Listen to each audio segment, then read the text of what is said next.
today I'm going to start with a new topic and that is irritating neighbors. अब आज जो मेरा सारा फोकस है वो है वोकैबुलरी पे। आज हम कुछ नए वर्ड्स सीखेंगे जो हमें पास्ट टेंस को ही सीखने में और हेल्प करेंगे। तो पास्ट टेंस के रूल्स मैंने आपको ऑलरेडी प्रीवियस वीडियोस में एक्सप्लेन किए हैं। आपको वही रूल्स अप्लाई करने हैं बट अब हमारा मेन फोकस रहेगा वोकैबुलरी और फ्लुएंसी पे। So let's begin with some of the words here. Now the first word is consecutively. तो हमारा जो टॉपिक है वो है एक इरिटेटिंग नेबर्स। अब यहाँ पे मैंने एक और वर्ड यूज किया है, my neighbour gets on my nerves. If somebody gets on your nerves मतलब कोई आपको बहुत इरिटेट करता है, दैट इज द मीनिंग। उसी तरह से यहाँ पे देखो कंसेक्यूटिवली। कंसेक्यूटिवली क्या होता है कि एक के बाद एक के बाद एक, विदाउट एनी इंटरप्शन। आप एक के बाद एक अगर आप काम करते हो तो you can use the word consecutively. जैसे I completed many projects consecutively, है ना। उसी तरह से your neighbour rang the bell consecutively. जैसे एक बार बेल बजाई फिर उसके बाद बजाई, like that. So that is consecutively. एक और वर्ड है यहाँ पे, बार्ज इन। इसका मतलब होता है कि एकदम से ही आप किसी के रूम में घुस जाते हो। आपको किसी ने इनवाइट नहीं करा, हाँ बुलाया नहीं है, but still you are entering the room, like that. उसके अलावा इसका एक और मतलब होता है कि अगर आप दो लोग बातें कर रहे हैं और आप अचानक से जाके वहां पे इंटरप्ट करते हो, in a very rude manner. So this is barge in. तो बार्जिन के दो मतलब हैं, आप दोनों तरह से इसको यूज कर सकते हो। उसके अलावा एनॉयड। एंग्री तो it's very quite common word, but you can use that I felt annoyed. Annoyed is an adjective here. ठीक है, तो आप इसे यूज कर सकते हो एज एन एडजेक्टिव कि भाई मैं नाराज हो गया या मैं नाराज हो गई। So I was annoyed, you can say like that. Okay, so annoyed भी एंग्री ही होता है बट थोड़ा सा, मतलब आप जब नाराज हो, थोड़ा सा गुस्सा हो, like that. Then this is a very important word, audacity. Audacity क्या होता है कि एक ऐसा बिहेवियर जो थोड़ा सा अ, मतलब शॉकिंग हो सकता है, शायद लोगों को पसंद ना आए। कई बार हम बहुत ज्यादा बोल्ड दिखाने की कोशिश करते हैं अपने आप को कि हम बड़े बोल्ड हैं, हम तो कुछ भी कह देते हैं, कुछ भी कर देते हैं, बट वो एक ऑडेसिटी होती है जो शायद लोगों को शॉक करे। मतलब people may not like this kind of behaviour. तो कई बार लोगों में इतनी ज्यादा बोल्डनेस होती है तो वो एक ऑडेसिटी में कन्वर्ट हो जाती है जो शायद पॉजिटिव नहीं है। So it's a negative word, so use this very carefully. ये सारे वर्ड्स अभी हम एक कॉन्टेक्स्ट में भी देखेंगे तो आपको थोड़ा ज्यादा बेटर समझ आएगा। I love this phrase. Now this is dilly dally. कई बार क्या होता है ना कि हम बहुत बार अपना टाइम, कई बार क्या बहुत बार ही होता है कि हम अपना टाइम वेस्ट करते हैं। और वो वेस्ट कैसे करते हैं? By being slow.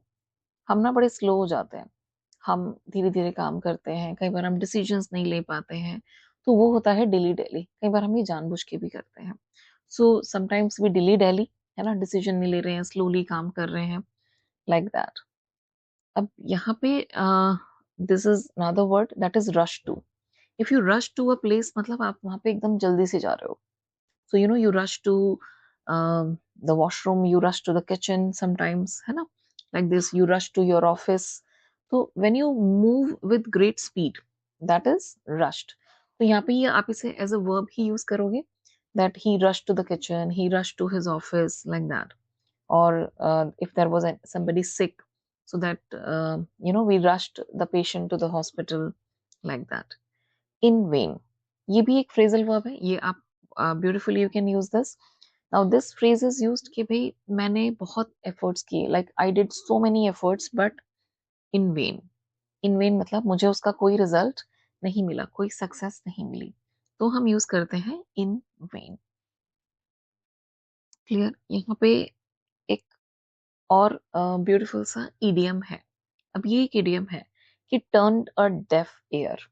If U turn a deaf year, इसका मतलब क्या होता है कि आप किसी को जानबूझ के इग्नोर कर रहे हो। कोई बोल रहा है, आपसे बात कर रहा है, कंप्लेन कर रहा है, बट आप उसकी सुन ही नहीं रहे हो। कहते हैं ना, अनसुना सा कर देना। सो that is turn a deaf year. Okay, and snub. Now this also people do. कई बार ना लोग हमें बड़ा रूडली ट्रीट करते हैं। जैसे या तो वो आपकी तरफ देखेंगे ही नहीं, या फिर आपकी आपसे बातें नहीं करेंगे, आपको इग्नोर करेंगे। सो इसे कहते हैं snub. I think you might have experience this thing very often. तो स्नब करना किसी को मतलब उसके साथ रूडली बिहेव करना, उसको अनदेखा सा करना, अनसुना करना, लाइक दैट। तो ये काफी हद तक मिलते जुलते ही हैं, बस ये एक मुहावरा है, turn a deaf year, and this is a proper word, तो आप इसमें से कोई भी यूज कर सकते हो। अब ये जो सारी चीजें ना, ये मैं आपको सिखा रही हूँ एक स्टोरी के थ्रू। तो यहाँ पे मैंने एक इमेजिनरी स्टोरी बनाई है, थोड़ा सा like I got some examples from my students and like from my real scenario, like when people talk about their neighbors. So I've got some ideas from there and I have created this thing. तो यहाँ पे आपको वो जो vocabulary मैंने सिखाई है वो यहाँ पे context में समझ आएगी। चलो, so one day my next door neighbor rang the bell continually or consecutively. अब ये क्या है यहाँ पे कि अगर आप बेल को कॉन्टिन्यूअली बजा रहे हो, इसका मतलब आप बीच में थोड़े थोड़े ब्रेक्स ले रहे हो, लगातार ही कर रहे हो बट थोड़े से ब्रेक्स के साथ, तो कॉन्टिन्यूअली। और कंसेक्यूटिवली मतलब एक के बाद एक के बाद एक आप बजाए जा रहे हो, ठीक है। तो कंसेक्यूटिवली हम इस तरह से यूज कर सकते हैं। The moment I open the door she immediately barged in and sat on the sofa. तो आपका जो इरिटेटिंग नेबर है, now she has come and she barged in, सीधा ही घर में घुस आई and sat on the sofa. And then she wanted some sugar and dry fruits, कुछ भी हो सकता है, to make a sweet dish. उसके बाद how was like your response?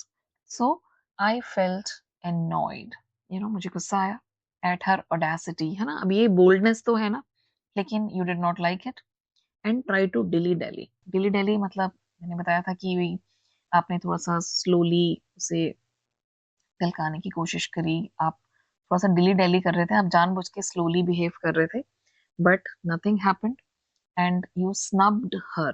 Snubbed मतलब आपने उसे इग्नोर किया, थोड़ा सा रूडली बिहेव किया, उसकी बातें अनसुनी कर दी, you turned a deaf ear, but in vain, उस पर कोई असर नहीं हुआ, वो तो ऐसे की ऐसे ही थी। And but she rushed to my kitchen and took out dry fruits from the fridge. तो अपने आप ही उसने दरवाजा खोला किचन का and she got that from the fridge, ठीक है। तो ये है हमारे आज का, अभी पार्ट 1 है, अभी इसका एक part 2 that you will see in the next video. इसके बाद क्या हुआ, again you will learn more vocabulary in that. तो आज के लिए इतना ही। Thank you for watching this video. So stay happy and keep smiling. Bye everyone, see you in the next video.